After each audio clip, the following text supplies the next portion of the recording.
아카이브라고 하는 그런 인터넷 사이트가 있는데요.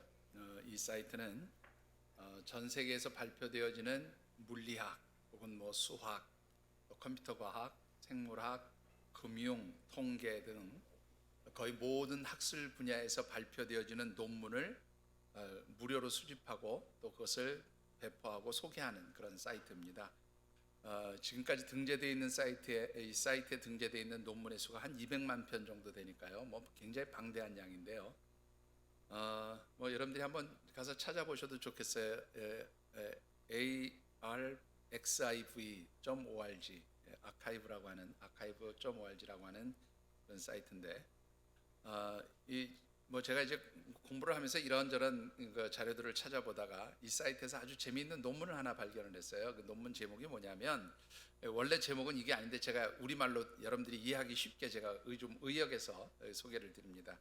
2014년 3월 21일에 등재된 논문인데 앨런 B. 다운이라고 하는 분이 쓴 논문이에요. 그런데 이 논문 주제가 뭐냐면, 사람들의 교육 수준과 인터넷 사용이 종교적 소속감에 어떤 영향을 주는가, 이런 주제를 가지고 논문을 썼어요. 그러니까 인터넷을 사용하거나 또 혹은 교육 수준에 따라서 신앙생활을 하는 그 정도가 어떤 차이가 있느냐, 이제 이거를 연구한 그런 논문인데요. 특별히 여기서 아주 재미있는 하나의 통계를 발견하게 되었습니다. 그 통계가 뭐냐면 1980년대부터 2000년대까지 미국에서 신앙생활, 물론 이 신앙생활이라고 하는 것은 우리 기독교 신앙생활을 가지고 있었던 분도 있고 어떤 다른 종교의 신앙생활을 한 분도 있고, 그 모든 신앙생활, 종교생활을 했던 사람들을 다 포함한 것인데, 주로 이 미국이라고 하는 나라가 기독교 국가이다 보니까 이제 기독교 신앙생활을 했던 사람이 거의 대부분이라고 볼 수가 있습니다. 어쨌든 이 신앙생활을 하다가 중단된 사람이 얼마 정도 되는가 하면 2,500만 명이 20년 동안의 신앙생활을 그만두었다는 거예요. 중도의 신앙생활을 하지 않았다, 그렇게 이야기를 하고 있습니다. 그런데 2,500만 명이 신앙생활을 하다가 포기한 이유가 뭐냐, 원인이 뭐냐, 이걸 분석했는데 여러 가지 원인인데 그 중에서 아주 큰 부분을 차지한 것이 뭐냐면 20%, 약 5분의 1에 해당하는 사람이 인터넷을 사용하면서부터 신앙생활을 중단했다는 거예요. 아니, 인터넷 하는 거하고 신앙생활하는 게 무슨 상관이 있어서 신앙생활을 중단했을까, 이런 생각을 여러분들 하게 되지요. 이거는 다른 학자의 이야기입니다. 이 앨런 B. 다운이라고 하는 학자가 쓴 글이 아니고 그 원인을 또 다른 학자가 분석을 해놨는데, 이런 분석을 했어요. 뭐라고 얘기했냐면, 물론 여기서 말하는 이 학자는 무신론주의자입니다. 무신론적인 어떤 입장에서 있는 학자인데, 그런 걸 감안해서 여러분들이 들으셔야 돼요.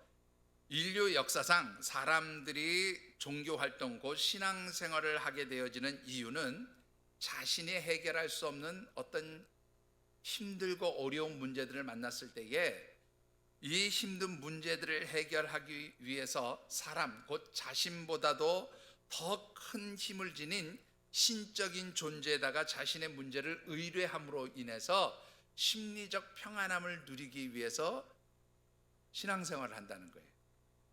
그 말이 이해가 되시죠? 우리하고는 좀 신앙생활하는 목적이 다르지만 우리는 하나님 믿고 구원받은 하나님 백성 되어서 정말로 하나님 나라 천국 가는 하나님 백성 되었다, 구원받은 하나님 백성 되었다, 우리가 구원받는 게 가장 중요하다고 생각을 하는데, 이 무신론적 입장에 있는 이 학자는 뭐라고 얘기했냐면, 사람들이 자신이 해결할 수 없는 문제를 어떤 절대적 존재, 초월적인 존재에다가 그 문제를 맡김으로 인해서 자기가 평안함을 누리기 위해서 신앙생활을 하게 되었다라는 거예요.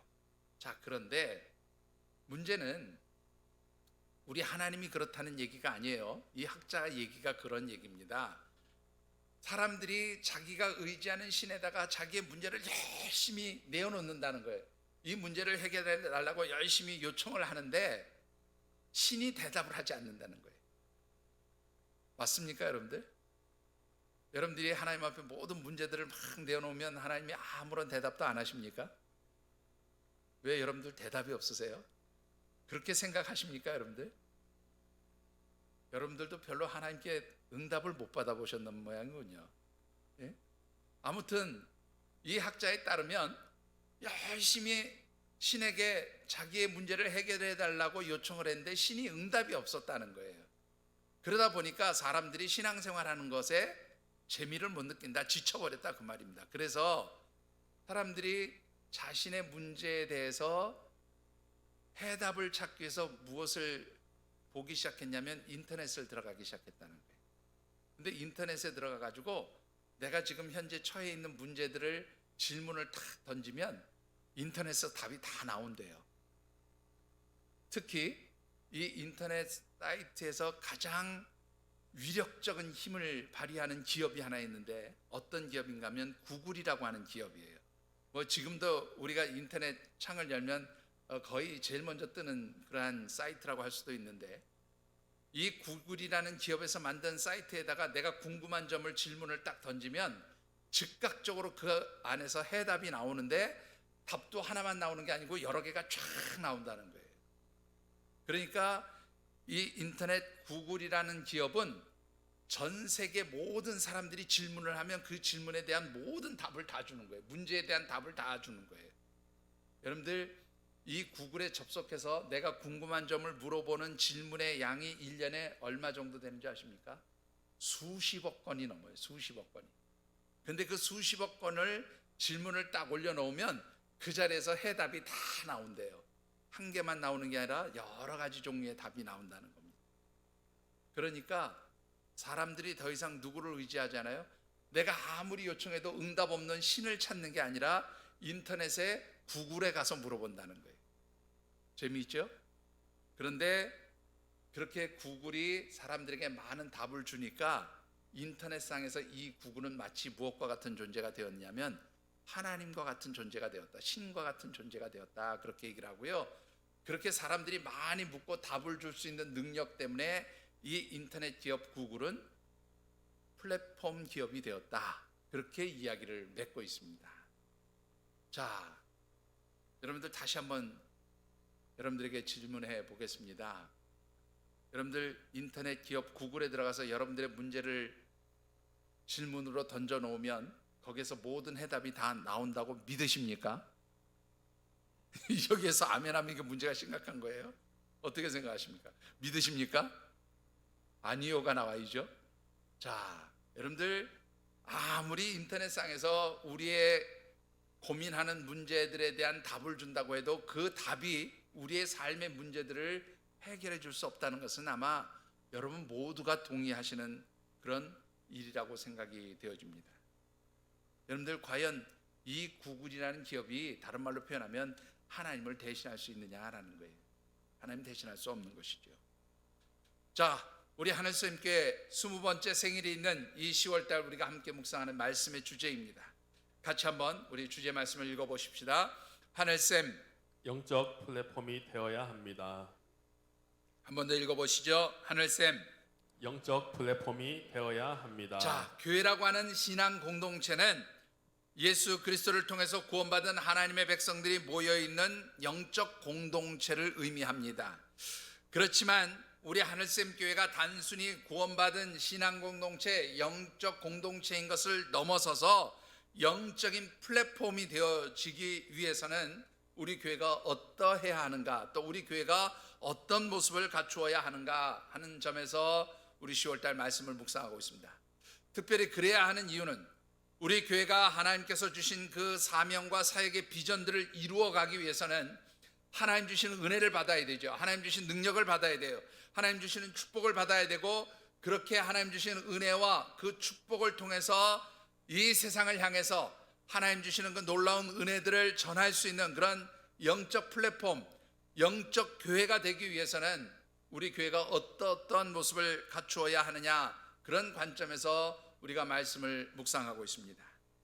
그래서 지난 10월 첫 번째 주일 우리 하늘샘 교회 창립 주일에 드렸던 말씀은, 이 하늘샘 교회는 하나님께 대한 정말로 영적인 갈망을 가지고 하나님 전에 나와서 하나님과 깊이 영적으로 교제하면서 하나님을 섬기고 하나님께 영광을 올려드리는 하나님의 백성들에게 하나님의 축복이 임하게 되어지는 영적 플랫폼이 되는 교회라고 말씀을 드렸습니다.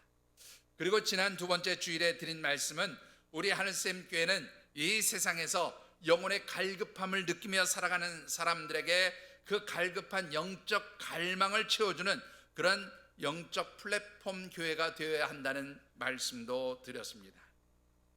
오늘 세 번째로 드리고 싶은 말씀은 하늘샘 교회는 우리가 살아가는 동안에 만나게 되어지는 모든 인생의 문제들을 해결받을 수 있는 영적 플랫폼 교회가 되어야 함을 말씀드리고 싶습니다.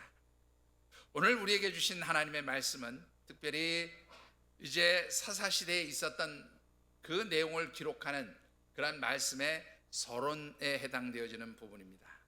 특별히 주신 말씀을 묵상하는 가운데 다시 한번 우리 하늘샘 교회가 영적 플랫폼 그런 교회가 되기 위해서 참으로 우리 교회가 어떤 그런 역사들을 나타낼 수 있어야 하는가, 특별히 우리의 모든 삶의 문제들을 해결함 받는 교회가 되어져야 한다는 말씀을 드리면서 오늘의 주신 말씀을 묵상합니다. 특별히 주신 말씀을 묵상할 때에 여러분들 모두가 여러분들의 삶의 자리에서 부딪혀오는 모든 인생의 문제들을 이 하나님 성전에 올라와서 해결함 받고, 또 그래서 이 성전을 통해서 여러분들이 세상을 향해 나갈 수 있는 그런 아름다운 믿음의 가족들이 되어지시기를 주님의 이름으로 축원합니다. 자, 오늘 주신 말씀을 통해서 먼저 묵상해 보고 싶은 것은 우리 삶의 자리에서 우리가 인생을 살아가는 동안에 만나게 되는 여러 가지 문제들이 있어요. 자, 그 문제들이 내가 해결할 수 없는 문제, 내 힘과 능력으로 해결할 수 없는 문제들을 만났을 때 그 문제들을 해결하는 가장 좋은 방법이 무엇이냐라는 것입니다. 그것은 바로 하나님께 우리의 문제들을 내어놓고 어떻게 하면 좋을까요? 묻는 것입니다. 여러분들 1절의 말씀을 같이 받들어 읽어보겠습니다. 여호수아가 죽은 후에 이스라엘 자손이 여호와께 여쭈어 이르되 우리 가운데 누가 먼저 올라가서 가나안 족속과 싸우리이까. 자, 여러분들 앞서도 말씀드렸지만 이 사사기의 말씀은요, 여호수아가 죽은 뒤에 일어난 일들을 기록한 말씀입니다. 이 말씀을 이해하기 위해서는요, 먼저 본문의 배경을 좀 잠시 살펴보는 게 좋을 것 같은데, 여러분들이 잘 아시는 대로 하나님께서 모세를 이제 하나님께로 불러 들이신 이후에 이스라엘 백성들과 함께 가나안 땅을 정복할 새로운 지도자로 여호수아를 세워주시게 되어집니다.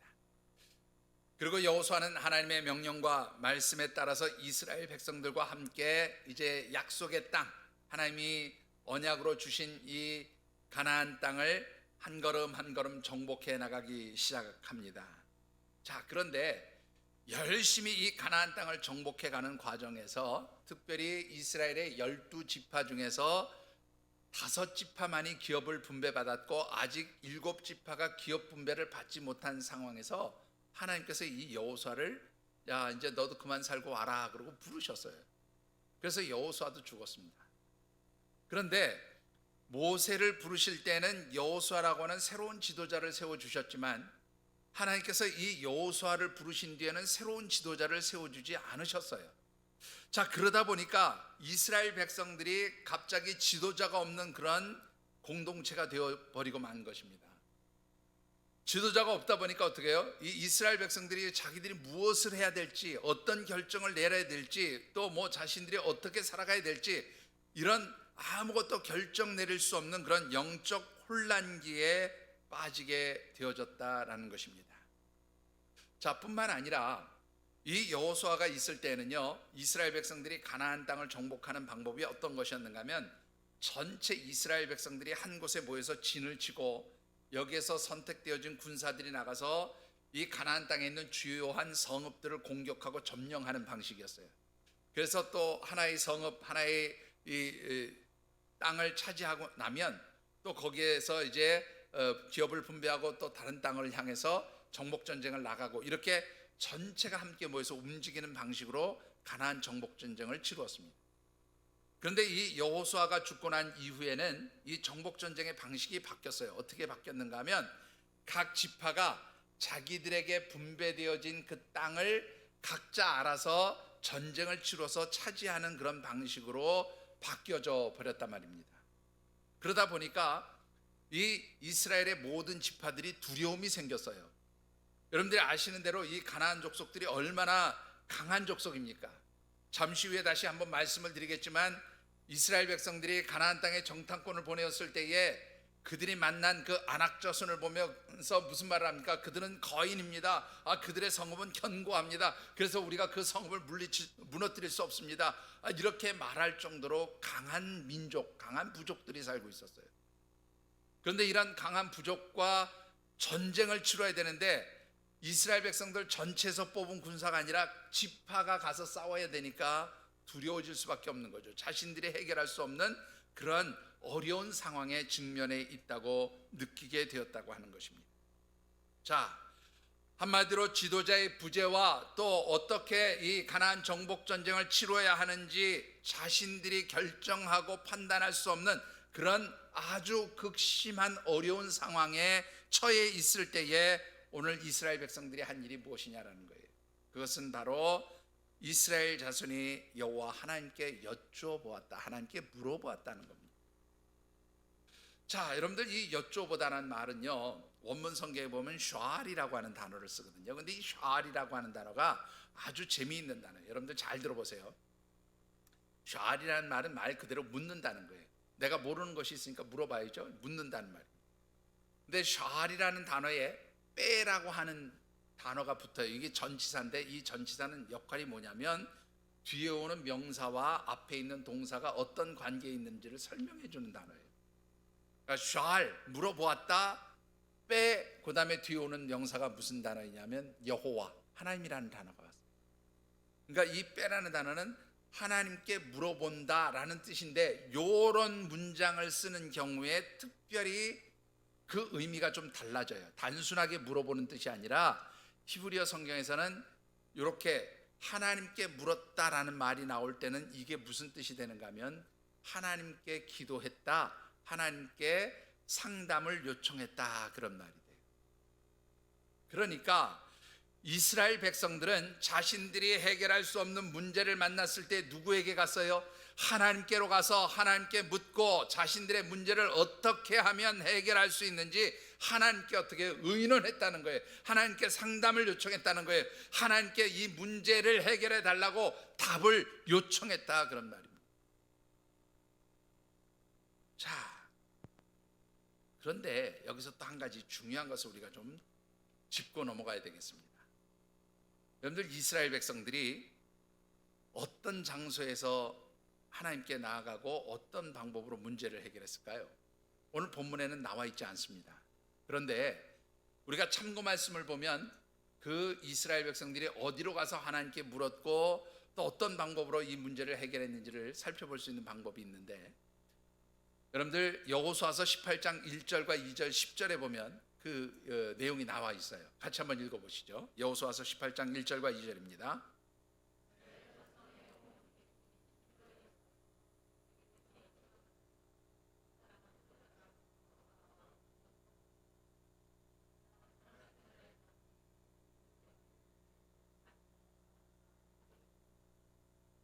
예, 10절입니다.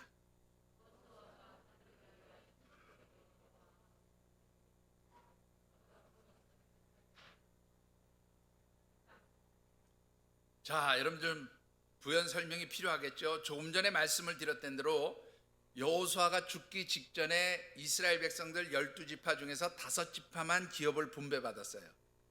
아직 7지파가 기업을 분배받지 못했을 때에 여호수아가 실로라고 하는 곳으로 이스라엘 백성들을 다 불러 모았습니다. 이 실로에는 뭐가 있었냐면 성막, 곧 하나님의 성전이 이 실로에 임시로 세워져 있었어요. 성막이니까 이동할 수 있도록 만들어진 그 하나님의 성전이 실로에 세워져 있었는데 여호수아가 이 실로로 모든 이스라엘 백성들을 불러서 거기에서 중요한 결정들을 다 했다, 그 말이에요.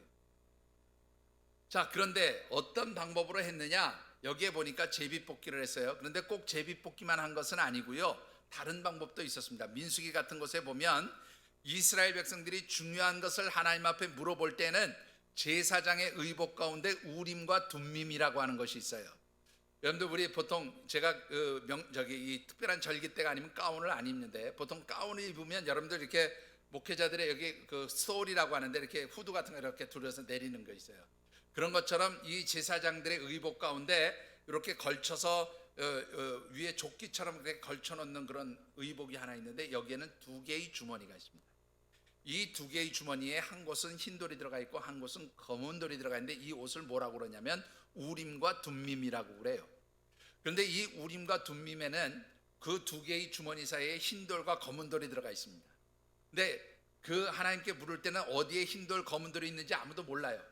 하나님께 뜻을 묻는 겁니다. 하나님, 이것이 하나님 기뻐하시는 뜻입니까? 그리고 주머니에 있는 돌을 딱 꺼냈을 때에 흰 돌이 나오면 하나님이 허락하시고 기뻐하시는 것이다, 그렇게 생각을 했고, 검은 돌이 나오면 하나님이 허락하지 않는다, 그렇게 판단을 했어요. 그러니까 제비뽑기나 아니면 이 우림과 둠밈을 이용해서 하나님의 뜻을 물었다는 거예요. 자, 그런데 여기서 중요한 것이 뭐냐면 어디냐는 거예요. 어떤 장소였냐? 바로 하나님 성전에 모여서 하나님께 물었다라고 하는 것입니다. 여러분들, 왜 이 하나님의 성전이 여러분들에게 중요합니까?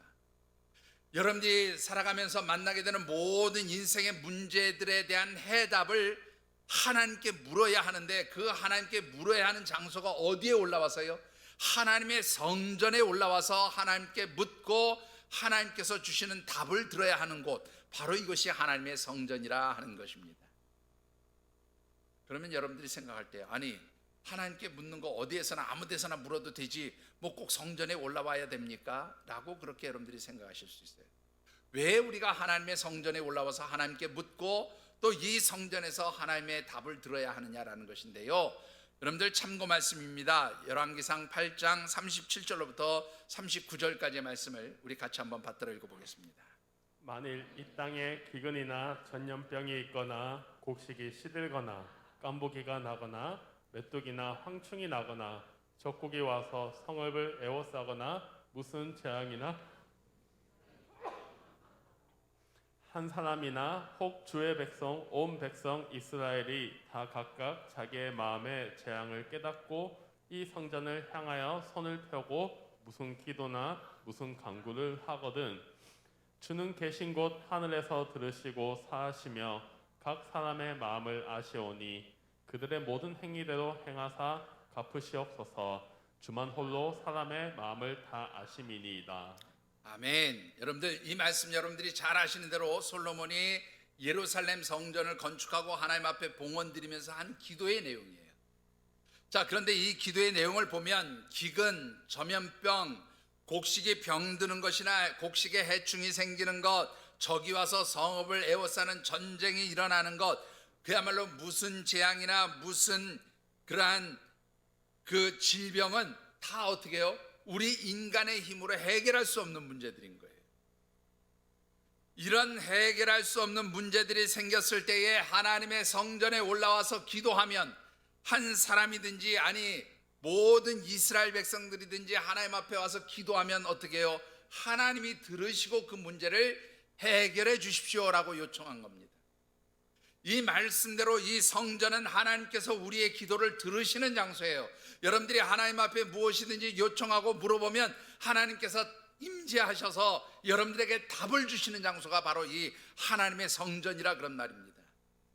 그렇기 때문에 여러분들의 삶에 있어서 무슨 문제가 생기든, 어떤 인생의 어려운 문제들이 생기든 하나님 성전에 와서 하나님께 물어보실 때에 하나님께서 답을 주신다, 그런 말씀입니다.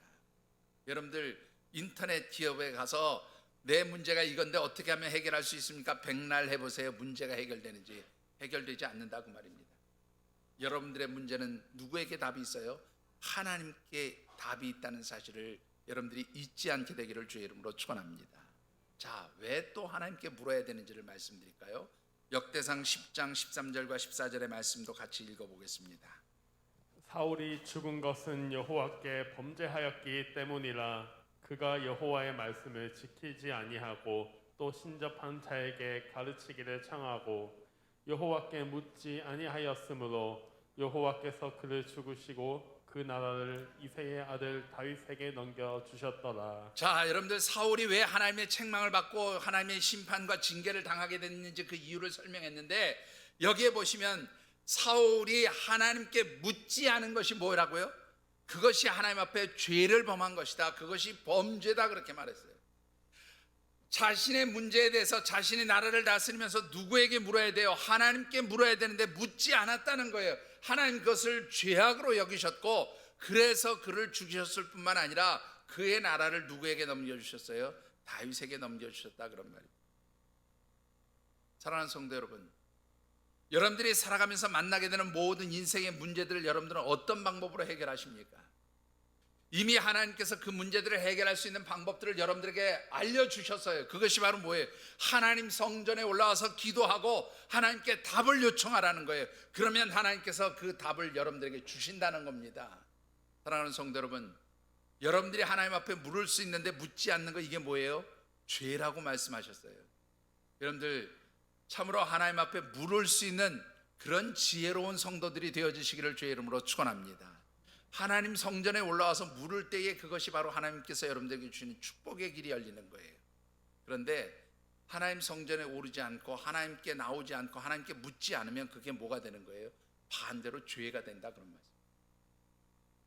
자, 이렇게 이스라엘 백성들이 하나님 성전에 올라와서 하나님께 물었을 때에 하나님 주신 답이 있었어요. 여러분들 어떤 답입니까? 본문 2절의 말씀도 우리 같이 받들어 읽어보겠습니다. 여호와께서 이르시되 유다가 올라갈지니라 보라 내가 이 땅을 그의 손에 넘겨 주었노라 하시니라. 자, 여러분들 본문에 정확하게 나와 있지 않지만 우리가 여호수아서의 말씀을 보면 이스라엘 백성들이 그 해결할 수 없는 당면한 문제를 해결하기 위해서 아마 그 하나님의 성막이 있는 실로에 모여서 하나님께 기도한 것으로 보여집니다. 자, 그런데 하나님께 기도했을 때에 하나님이 주신 말씀이 뭐냐면 유다 지파가 먼저 나가서 전쟁을 시작하라는 거예요. 자, 그런데 여기 또 재밌는 게 한 가지 있습니다. 여러분들 하나님께서 유다 지파에게 너희가 먼저 가서 전쟁을 시작하라 그렇게 말씀하시면서 덧붙인 말씀이 있어요. 뭐라고 되어 있습니까? 2절에 보면 보라, 뭐라고요? 보라, 그 다음에 내가 이 땅을 어떻게 했다고요? 그의 손에 넘겨주었다. 여기서 그는 유다 지파일 수도 있고 이스라엘 백성일 수도 있어요. 그 땅은 이스라엘 백성들 전체가 차지해야 될 가나안 땅일 수도 있고 이제 유다 지파가 분배받은 기업, 유다 지파에게 허락되어진 그 땅을 의미하는 것일 수도 있어. 어느 것으로 해석을 해도 관계는 없습니다. 여기서 중요한 것은 뭐냐면 하나님께서 넘겨주었다는 말이에요. 이 주다라는 말이요, 여러분들 원문 성경에 보면 나탄이라고 하는 단어를 쓰는데 이 나탄이라는 단어가 완료형으로 되어 있어요. 이 완료형으로 되어 있다는 것은 이미 그렇게 하나님이 끝냈다 그런 말이에요. 아직 이스라엘 백성들이요 이 가나안 땅 다 차지하지 않았어요. 각 지파들이 자신들에게 분배받은 기업을 아직 정복하지 않았어요. 그래서 하나님 어떻게 하면 좋을까요? 누가 먼저 이 전쟁을 시작해서 우리 지파에게 주신 기업을 차지할까요? 그렇게 물어봤더니 하나님이 유다 지파가 먼저 시작해라 그랬는데 여기서 중요한 게 뭐냐면 그런데 그 땅을 이미 하나님은 어떻게 하셨다고요? 이미 너희에게 주었다 그렇게 말씀하고 있어요. 여러분들 이 말씀을 여러분들 다시 한번 깊이 생각해 보시기 바랍니다. 여러분들의 문제가 무엇이든지 간에 하나님 앞에 나와서 기도하면서 하나님 어떻게 할까요? 그러면 하나님의 대답은 뭐예요? 이미 다 어떻게 했다? 해결해 주었다라고 말씀하신다는 것을 여러분들이 잊지 않게 되기를 바랍니다. 그래서 기도하셔야 되는 거예요. 그래서 하나님께 물어야 되는 거예요. 여러분들 하나님은 여러분들이 기도하시고 여러분들의 문제를 어떻게 해결하면 좋을까 하나님께 물어볼 때에 하나님은 뭐라고 대답하세요? 이미 내가 해결해 주었다라고 대답하신다는 사실이죠. 앞으로 해결할 것이다? 아니에요. 그래 내가 해결해 주겠다? 아니에요. 이미 어떻게 해요? 해결해 놓았다라고 그렇게 말씀하신다는 것입니다. 여러분들의 문제가 무엇이든지 여러분들이 하나님 앞에 나와서 묻고 기도할 때에 그 문제가 해결되어졌음을 믿으시기 바랍니다. 자, 여러분들 이 하나님의 말씀을 듣고 유다 지파가 어떤 반응을 보입니까? 여러분들 오늘 이 말씀을 보면 아주 즉각적으로 순종을 하는데 여러분들 한번 잘 생각해 보시죠. 이 유다 지파가 하나님께서 야 너희들이 먼저 나가서 전쟁을 시작해라 이렇게 얘기했을 때에 이 전쟁을 시작하는 것이 영광된 자리입니까? 유익함을 얻는 자리입니까? 전쟁터에 앞장서라는 말이에요. 이 말은 요즘 말로 표현하면 무슨 말이야? 앞에 먼저 나가서 총알바지가 되라. 너네들이 먼저 가서 싸우다 죽어라. 그런 말과 다를 바가 없어요. 어떻게 생각하십니까? 여러분들 전쟁 났는데 제일 먼저 전쟁터로 나가라. 그러면 여러분들 어떻게 생각하세요? 누가 제일 먼저 죽겠어요? 제일 먼저 전쟁에 나가는 사람이 제일 먼저 죽죠. 좀 죄송스러운 얘기입니다만은 우리나라가 이게 남과 북이 대치를 하고 있는 상황이잖아요. 뭐 절대 그런 일은 일어나지 않을 것이고 또 하나님께서 막아주실 거라고 생각은 하지만, 그렇게 믿지만, 만에 하나 남과 북이 전쟁을 치른다 그러면 제일 먼저 희생당할 사람들이 누굽니까? 누가 제일 먼저 희생당하겠어요? 예? 저기 철책에 있는 우리 병사들, 최전방에 있는 병사들이 제일 먼저 사실은 희생당하게 돼 있어요. 군사작전 개념이 그래요. 저 철책에 있는 병사들이 그야말로 죽을 힘을 다해서 그 진지를 사수할 때 뒤에서 어떻게 해요? 준비해가지고 적들과 싸울 그런 태세를 만들어서 공격해가는 거예요. 그러니까 제일 먼저 희생당하는 게 최전방에 있는 사람. 오늘 유다에게 하나님께서 그런 최전방에 서라는 말씀을 주신 거예요. 한마디로 말하면 이 자리는 면류관을 받는 자리가 아닙니다. 십자가를 지는 자리입니다. 박수를 받는 자리가 아닙니다. 헌신과 희생을 하는 자리입니다. 그런 자리에 유다 지파에게 먼저 앞장을 서라고 하나님 말씀하신 거예요. 그런데 유다 지파가 하나님 말씀에 순종했다는 거예요. 적극적으로, 즉각적으로 그렇게 순종했다는 거예요. 그렇게 할 수 있었던 비결이 뭘까요, 여러분? 여러분들 네가 앞장서서 나가서 죽어라 그러는데 네 알겠습니다 그러고 앞장서서 나가요. 얼마나 용감합니까? 그렇게 할 수 있었던 비결이 뭘까요? 여러분들 3절 말씀을 같이 받들어 보겠습니다. 유다가 그의 형제 시므온에게 이르되 내가 제비 뽑아 얻은 땅에 나와 함께 올라가서 가나안 족속과 싸우자. 그리하면 나도 내가 제비 뽑아 얻은 땅에 함께 가리라 하니 이에 시므온이 그와 함께 가니라. 자, 여러분들 이 3절에서 굉장히 중요한 단어가 하나 있어요. 싸우자라는 단어예요. 싸우다. 줄 쳐놓으세요. 싸우다. 이 싸우다라는 단어가요, 히브리어로 뭐라고 표현하냐면 라함이라고 하는 단어를 써요. 이 라함이라는 발음이 비슷한 단어가 여러 개가 있어요. 그런데 여기서 말하는 라함이라고 하는 단어는 전쟁하다, 싸우다 그런 뜻이에요. 그런데 아주 재미있는 것은 이 라함이라고 하는 단어의 원래 뜻은 뭐냐면 식사하다, 밥을 먹다 그런 뜻이에요. 밥을 먹다. 그런데 여러분들 재미있는 거 한 가지를 제가 더 말씀드릴게요. 앞서 말씀드렸던 민수기 14장의 말씀을 보면 이스라엘 백성들이 가나안 땅에 입성하기 위해서 정탐꾼 12를 보냈다고 말씀드렸잖아요. 자, 그런데 이 12명의 정탐꾼이 들어가 정탐을 갔다가 돌아와서 정탐 보고를 하는 과정에서 10명의 정탐꾼들이 앞서 말씀드린 대로 부정적인 보고를 해요. 아이, 그들은 거인입니다. 그들의 성읍은 견고합니다. 그래서 우리는 그 성읍을 무너뜨릴 수 없고 그들이 보기에 우리는 마치 메뚜기와 같은 존재입니다. 우리는 거기 들어갈 수가 없습니다. 정복할 수 없습니다. 그렇게 부정적인 보고를 해요. 그런데 그때 유일하게 두 사람, 누굽니까? 여호수아와 갈렙은 뭐라고 얘기를 했는가 하면 그 땅은 하나님께서 말씀하신 대로 적과 꿀이 흐르는 축복의 땅임과 동시에 그 아낙조선, 그 가나안 땅에 사는 가나안의 부족들은 우리에게 무엇과 같은 존재라고 해요? 우리의 밥이다. 그렇게 말해요. 밥이다. 그런데 여러분들 이 밥이라고 하는 단어는요, 조금 전에 싸우자라는 단어는 라함이라는 단어를 쓴다 그랬죠. 이 밥이라는 단어는 무슨 뜻인가 하면 레헴이라고 하는 단어를 써요. 발음만 다르지 똑같은 단어입니다. 그러니까 라함은 밥을 먹는다 그런 뜻이고 레헴은 밥 그런 뜻이에요. 그러니까 이게 같은 의미의 말인 거예요.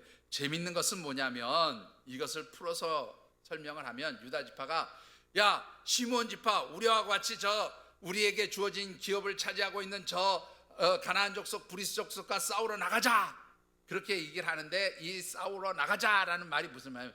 야, 그거 아무것도 아니야. 우리말로 표현하면 누워서 떡 먹기야, 식은 죽 먹기야. 그러고 나가는 거예요. 그러고 나가. 여러분들 유다 지파 하나 가지고 그 가나안 거인 족속을 이겨야 되는 상황인데 여러분들 무슨 마음으로 나가요? 두려운 마음이 아니라 어떤 마음이에요? 야, 그거 아무것도 아니야. 식은 죽 먹기야. 누워서 떡 먹기야. 이러고 나가고 있다는 거예요. 이 믿음 때문에 유다 지파가 앞장설 수 있었다는 거예요. 그러면 이 믿음은 어디에서 나온 것이냐? 여러분들 3절을 다시 보시면 이런 말이 있습니다. 내가 제비 뽑아 얻은 땅. 이 제비 뽑아서 얻었다는 말은 무슨 말이냐면 이 땅은 누가 주셨다는 땅이에요? 하나님이 주셨다. 하나님이 하신다는 거예요. 하나님이 주실 것이기 때문에, 하나님이 하실 것이기 때문에 아무것도 아니다. 이 문제 아무것도 아니다. 그러니까 우리가 어떻게 해요? 행동하자, 나가자, 부딪혀보자 이렇게 말하고 있다는 거예요. 여러분들이 하나님 앞에 기도하면 하나님께서 여러분들에게 내가 이미 그 문제 해결했다 라고 말씀해 주실 때 그것을 믿으면 여러분들의 문제는 더 이상 뭐가 돼요? 식은 죽 먹기예요. 어려운 문제가 아니라 누워서 떡 먹기처럼 그렇게 아무런 문제도 되지 않는 일들이 되어져 버리고 만다라는 사실을 여러분들이 잊지 않게 되기를 다시 한번 주님의 이름으로 축원합니다. 여러분들, 제가 이 말씀을요, 이 본문을 가지고 지금부터 꼭 15년 전에 설교를 했더라고요. 근데 제가 이 말씀을 묵상하면서 오늘처럼 이 말씀을 그때는 못 봤던 것 같아요. 근데 오늘 이 말씀으로 제가 너무너무 은혜를 받아요.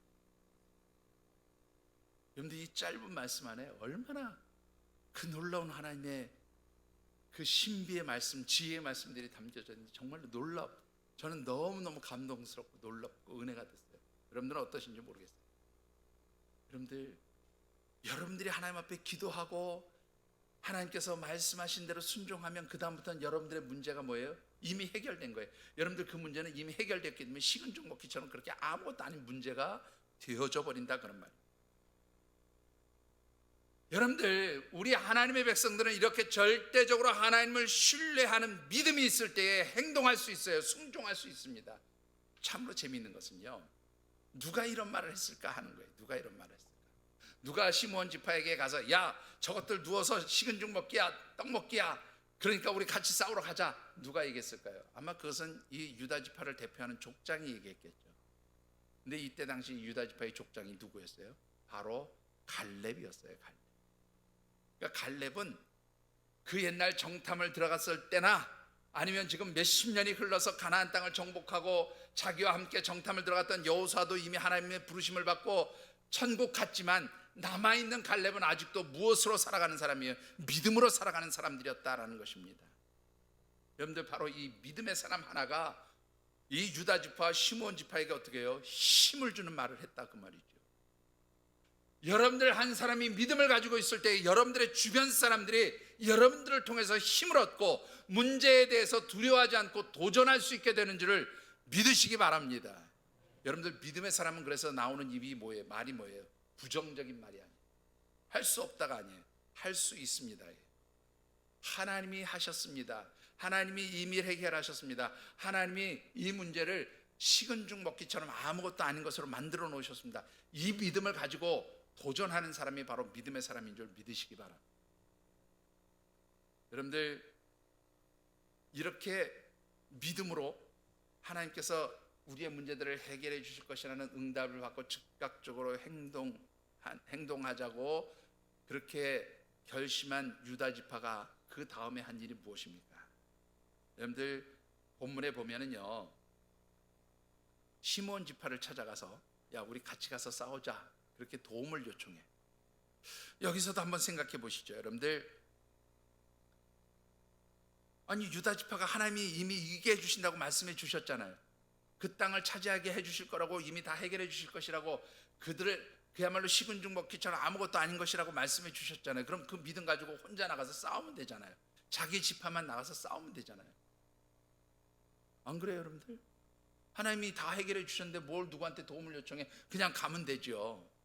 근데 유다 지파는 이 문제를 하나님께서 분명히 이기게 해주실 것이라는 것을 알면서도 누구에게 가서 도움을 요청해요? 시므온 지파에게 가서 도움을 요청했다는 거예요. 자신들의 힘으로 할 수 있도록 하나님 도와주시겠지만 겸손하게 어떻게 해요? 공동체 다른 지파의 도움을 요청했다는 거예요. 그리고 또 놀라운 것은 시므온 지파가 그 유다 지파의 도움을 요청하는 그 요청에 대해서 어떻게 해요? 함께 동참하고 협력했다는 거예요. 여러분들, 우리 신앙 공동체가 왜 중요합니까? 여러분들이 어떤 문제를 만났어요. 어려운 일들을 당했어요. 그래서 하나님 앞에 기도했더니 하나님이 응답해 주셨어요. 하나님 문제 해결 방법을 알려주셨어요. 그런데 그거 나 혼자 해결하는 게 아니에요. 여러분들이 그런 문제 앞에서 우리 신앙 공동체 지체들에게 도움을 요청하는 그러한 성도들이 되어지시기를 주의 이름으로 축원합니다. 주의 종과 성도들에게 도움을 요청하세요. 그리고 또 여러분들이 그런 요청을 받으면 어떻게 해요? 협력하시고 함께 도와주시기 바랍니다. 여러분들, 이것이 하나님 기뻐하시는 모습이에요. 이 유다 지파와 시므온 지파의 모습 정말로 멋지지 않습니까? 여러분들, 바로 오늘 이런 모습이 우리 하늘샘 신앙 공동체의 모습이 되어져야 하는 줄 믿습니다. 그렇게 될 때에 이 교회가 하나님 축복하시는 진정한 영적 플랫폼이 될 수 있다, 그 말이에요. 자, 그리고 나서 이 유다 지파의 요청을 받은 시므온 지파와 유다 지파가 이제 전쟁을 치러 나가는데요. 자, 어떻게 자신들이 해결해야 하는 그 문제 앞에서 이들이 어떤 자세를 가지고 어떻게 행동했느냐라는 것이죠. 마지막으로 한번 보십시다. 사사기 1장 5절의 말씀입니다. 사사기 1장 5절입니다. 또 베색에서 아도니 베색을 만나 그가 싸워서 가나안 족속과 브리스 족속을 죽이니. 자, 여러분들 여기에 보시면 이 유다 지파와 시므온 지파가 전쟁을 나가서 베색이라고 하는 곳에서 큰 승리를 거두고 거기서 아도니 베색을 만나서 그를 사로잡습니다. 이 아돈이라는 말은 주인이라는 말이에요. 그리고 베색이라는 말은 지명입니다. 지명. 어떤 지역의 이름을 의미해요. 그러니까 이 아도니 베색이라는 말은 뭐냐면 아도니 땅의 주인, 그런 말이에요. 그러니까 이 베색이라는 땅의 주인이라는 말이에요. 아도니 베색이라는 말은 베색이라는 장소의 그 땅의 주인, 그러니까 곧 베색의 왕이라 그런 뜻이에요. 이 유다 지파가 베색 왕을 만나서 이제 그를 포로로 사로잡게 되는데, 여러분들 4절 말씀에 보면 전쟁을 치르면서 10,000명을 죽였어요. 아주 대승을 거두게 됩니다. 그럼 여러분들, 이 전쟁에서 10,000명을 죽였어요. 그럼 이제 끝난 거잖아요. 10,000명이나 되는 군사를 죽였으니, 적군을 죽였으니까 이거 승리한 거잖아요. 근데 그들은 거기서 중단하지 않았다는 거예요. 그들은 끝까지 최선을 다했어요. 그게 증거가 뭐냐면 여기 5절에 보면 아도니 베색을 만났다 그러는데, 이 만난다는 말이 우리 성경에 보면 우연치 않게 만난 것처럼 그렇게 보여지는데, 실제 원문의 뜻을 보면 어떤 뜻인가 하면 끝까지 포기하지 않고 찾았다, 그 말이에요. 끝까지 포기하지 않고 최선을 다해서 찾은 결과 그를 발견하게 되었다, 그를 만나게 되었다, 그런 뜻입니다. 그들은 눈앞에 승리해서 만족하지 않았어요. 하나님 주신 언약이 이루어질 때까지 어떻게 해요? 끝까지 최선을 다해서 수고했다라는 거예요. 노력했다라는 겁니다. 최선을 다했다는 거예요. 여러분들, 하나님께서 우리에게 귀한 믿음의 응답을 주셔요. 우리가 기도할 때 우리의 문제들을 놓고 하나님 앞에, 하나님 어떻게 하면 좋을까요? 하나님 알려주세요라고 할 때 하나님 우리에게 해답을 주세요. 그런데 그 해답을 받았을 때 여러분들 어떻게 해요? 끝까지 최선을 다하시게 되기를 주의 이름으로 축원합니다. 많은 사람들이 어디서 포기하냐면 적당히 하다가 어느 정도 됐으면 이제 이 정도면 됐어 그러고 포기한다고. 그러면 정말로 하나님 주신 큰 열매들을 누릴 수가 없어요. 끝까지 가셔야 돼요. 끝까지 최선을 다하셔야 돼요. 끝까지 수고하셔야 돼요. 끝까지 노력하셔야 돼요. 그게 바로 하나님 축복을 받는 비결입니다. 여러분들, 이 유다 지파와 시므온 지파가 하나님 주신 언약의 말씀을 믿음으로 붙들고 즉각적으로 행동하고 순종하면서 함께 협력하고 함께 도우면서 끝까지 최선을 다했을 때 하나님 어떤 축복을 주셨습니까? 여러분들 4절과 7절의 말씀을 같이 받들어 읽어보겠습니다. 먼저 4절입니다. 유다가 올라가매 여호와께서 가나안 족속과 브리스 족속을 그들의 손에 넘겨주시니 그들이 베색에서 금을 죽이고. 10,000명을 죽였어요. 큰 승리를 거뒀습니다. 그 다음에 7절입니다. 아도니 베색이 이르되 옛적에 70명의 왕들이 그들의 엄지손가락과 엄지발가락이 잘리고 내 상 아래에서 먹을 것을 줍더니 하나님이 내가 행한 대로 내게 갚으심이리로다 하니라. 무리가 그를 끌고 예루살렘에 이르렀더니 그가 거기서 죽었더라. 자, 아도니 베색의 아도니 베색을 사로잡았어요. 이 베색 땅의 왕을 사로잡아서 그의 엄지 손가락과 엄지 발가락을 끊었는데 이게 무슨 의미냐면 여러분들 어떤 물건을 잡을 때 엄지 손가락 없이 물건을 한번 잡아보세요. 이게 강하게 잡을 수가 없습니다. 엄지 손가락으로 이렇게 감싸줘야 제대로 잡을 수가 있어요. 그러니까 엄지 손가락을 끊어버렸다는 건 물건을 제대로 잡을 수 없다는 거예요. 어떤 거를 제대로 잡을 수 없어요. 무기를 제대로 잡을 수 없도록 만들었다는 거예요. 싸우지 못하도록 그 손을 끊어버렸다는 거예요. 이거 이렇게 하고 싸우는 사람하고 엄지 손가락으로 죽는 사람 누구 힘이 더 세겠어요? 그러니까 이 아도니 베색의 엄지 손가락을 끊었다는 건 더 이상 그의 힘을 무기력하게 만들었다는 얘기예요. 그다음에 발가락을 끊었다는 말인데요. 엄지 발가락을 끊었는데 여러분들 아십니까? 제가 예전에도 한번 말씀드렸는데 우리 엄지 발가락에서요 그야말로 한 2mm 정도만 잘려나가도 걸음을 제대로 못 걷습니다. 왜 그런지 아십니까? 저는 그걸 직접 봤어요. 제가 군에 있을 때 훈련 나갔다가 일개 대대가 동상 사고를 만나게 된데 한 100명이 발가락을 잘랐습니다. 100명이 다 전역했어요. 저도 그 훈련에 같이 동참을 했었는데 그 저도 지금 겨울이 되면 이 발에 그 동상기가 아직도 남아 있어요. 그래서 막 아주 좀 불편합니다. 근데 이 엄지 발가락은요 어떤 역할을 하냐면 우리 체중의 80%를 이 엄지 발가락 두 개가 유지를 해요. 이게 잘라져 버리면 설 수가 없는 게 체중을 지탱하지 못해 서지를 못하는 거예요. 한마디로 무기력하게 돼버립니다. 하나님께서는 적군의 왕을 무기력하게 만들어 버렸어요. 여러분들의 문제가 무엇이든지 그 문제를 일으키는 모든 배후의 어둠의 영 사단의 세력 여러분들이 함께 협력하고 나갈 때 하나님은 그것들을 무기력하게 만드시고 여러분들이 승리하는 기쁨을 허락해 주시는 줄 믿습니다. 여러분들 이게 바로 하나님의 축복이에요. 나중에 집에 가서 이 뒷부분을 읽어보시면요 8절, 9절, 10절에 보면 유다 지파가 자기들에게 주신 모든 기업을 다 어떻게 해요? 정복하고 차지하는 것을 보게 됩니다. 말씀을 맺습니다. 아주 오래전에 만났던 집사님 한 분의 이야기를 하고 싶습니다. 이 집사님은 어떤 그 큰 대기업의 핸드폰을 좀 꺼놓으시죠. 누가 자꾸 핸드폰이 울립니까? 어느 분입니까? 네.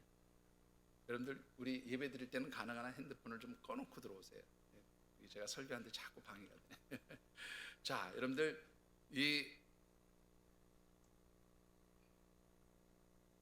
대기업에서 특별히 새로운 제품을 개발하는 그런 부서에서 일을 했어요. 근데 신입사원 때 그 회사에 들어가자마자 어떻게 해요? 자꾸 그 일을 하면서 힘들어지고 어려워지는 거예요. 왜 힘들고 어려워지느냐? 뭐 직장 상사가 괴롭혔냐? 아니면 뭐 신입사원이니까 일찍 출근했다 늦게 퇴근해서 그게 힘들어서 어려워졌냐? 그게 아닌 거예요. 신제품을 개발하는 부서니까 아이디어를 내서 우리 회사에서 어떤 제품을 만들어서 판매하면 돈을 벌 수 있을 것 같습니다. 이것을 만들어내야 돼. 이것을 제안해야 되는 거예요. 근데 자기는 미혼 때니까요. 집에도 안 들어가고 막 회사에서 밤을 새가지고 어떤 제품 하나 만들었으면 좋겠습니다. 그리고 상사에다가 딱 이제 직장 상사에다가 제안을 하면 상사가 보더니 야 조금 더 생각해보고 다른 걸 만들어가지고 와봐. 그리고 거절한다는 거예요. 할 때마다 거절을 당하는 거예요. 그러니까 너무 힘든 거예요. 안 되니까 채택이 돼야 되는데 안 되니까 그러니까는 어떻게 해요? 인정을 못 받는 거죠. 무능한 사람으로 자꾸 낙인을 찍히는 것 같아서 힘들었다는 거예요. 근데 가만히 보니까 옆에 팀에 있는 그 입사 동기는요 뭔가 만들어서 제안을 하면 전부 채택이 돼가지고 그게 상품으로 나오더라는 거예요. 그러니까 얼마나 속이 상하겠어요. 여러분들 같으면 속 안 상하겠어요? 도대체 왜 나는 이 아이디어를 제안을 하는데도 불구하고 채택되지 않냐, 인정 못하냐 이런 생각이 들어서 하루는 그 입사 동기한테 물었답니다. 야 비결이 도대체 뭐냐? 비결이 뭐냐?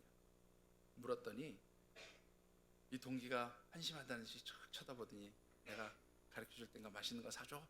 그러더니 가르쳐줬다. 그 비결이 뭐냐면 자기는 어떤 아이디어가 딱 떠오르면 그걸 먼저 직장 상사에 가서 의논한대요. 제가 이런 아이디어가 있는데 이거 가능하겠습니까? 어떻게 하면 될까요? 그렇게 물어본다는 거예요. 그러면 상사가 이건 가능하겠다. 이거는 안 되겠다. 이거는 이렇게 하면 뭐가 될 것 같다. 그렇게 조언을 주는데 이 직장 상사들이 겪었던 여러 가지 경험을 가지고 조언을 해준다는 거예요. 그러면 그 조언을 받아서 자기가 그거를 발전시켜가면 나중에 상사가 인정하고 받아주는 그런 제품으로 나오게 된다는 거예요. 이 집사님이 그때 그 깨달은 거예요. 자, 무슨 문제든지 누구에게 물어봐라. 윗사람에게 물어봐라. 그러면 해결된다. 이게 그 집사님이 깨달은 지혜래요. 여러분들 영적인 것도 똑같아요. 여러분들에게 문제가 생기면 누구에게 물어봐라. 누구에게? 하나님께 물어보시게 되기를 주의 이름으로 축원합니다. 그러면 여러분들의 문제가 해결돼요. 하나님께 물으시면 하나님 답을 주십니다. 하나님께 물으시면 하나님께서 그 답을 넘어서서 그 문제가 뭐로 되게 하셔요? 승리가 되게 하시고 축복이 되게 하시는 줄 믿습니다. 여러분들이 그런 믿음을 가지고 신앙생활 하실 때에 바로 여러분들의 삶의 자리가 하나님 축복의 자리가 되고, 또 여러분들이 섬기는 여러분들의 믿음의 뿌리가 내려있는 이 교회가 바로 여러분들의 영적 플랫폼이 되는 그런 교회가 되어줄 줄 믿습니다. 여러분들이 믿음 안에서 정말로 하나님의 말씀을 붙드시고 그래서 승리하시는 우리 귀한 하나님의 백성들 되어주시기를 주님의 이름으로 축원합니다. 기도하겠습니다. 주신 언약의 말씀을 붙들고 하나님 앞에 결단하며 기도하는 시간 같습니다. 하나님, 우리 앞에 많은 문제들이 있고 때로는 이 문제들 가운데 우리 힘과 능력으로 해결할 수 없는 문제들을 만나서 낙심하고 좌절하고 절망합니다. 그러나 하나님께서는 우리에게 분명한 해답을 알려주셨음에 감사를 드립니다. 하나님 전에 올라와서 하나님께 기도하고 하나님의 도우심을 요청하면 하나님께서 그 문제들을 이미 해결해 주실 뿐만 아니라 그 문제가 우리에게 더 이상 아무런 문제가 되지 않는, 그야말로 식은 죽 먹기처럼 그렇게 아무것도 아닌 것으로 바꾸어 놓으시는 축복의 역사가 있게 하심을 저희들이 깨닫게 하시니 감사드립니다. 주신 언약의 말씀을 붙들고 하나님 앞에 와서 기도하면서 우리 지체들, 믿음의 지체들, 성도들과 함께 협력하고 서로 도움을 요청하고, 그래서 하나님 저희들이 문제를 향해서 달려나갈 때에 하나님 이 모든 문제들이 해결되게 하시고, 또 저희들에게는 하나님 주시는 풍성한 승리의 기쁨, 또한 이 제단은 하나님께서 축복하시는 영적 플랫폼과 같은 교회가 될 수 있도록 도와 주시옵소서. 이 시간 각자 느끼고 깨달은 대로 하나님 앞에 결단하며 기도하는 시간 같습니다. 사랑의 아버지 하나님,